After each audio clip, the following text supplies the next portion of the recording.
Hanggang dito lang kami kasi mahal ang bayad sa loob. Tawa pa more. Hindi kaya ng budget. Kaya dito lang muna tayo sa falls. Sa fountain. Dito lang muna tayo. Yan lang ang kaya ng bulsa for today's video. They're solid na rin.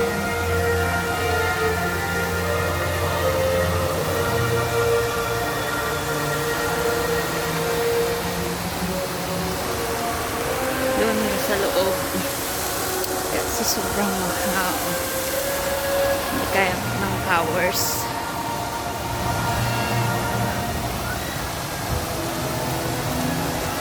Actually, inikot ko lang yung fountain para lang makita.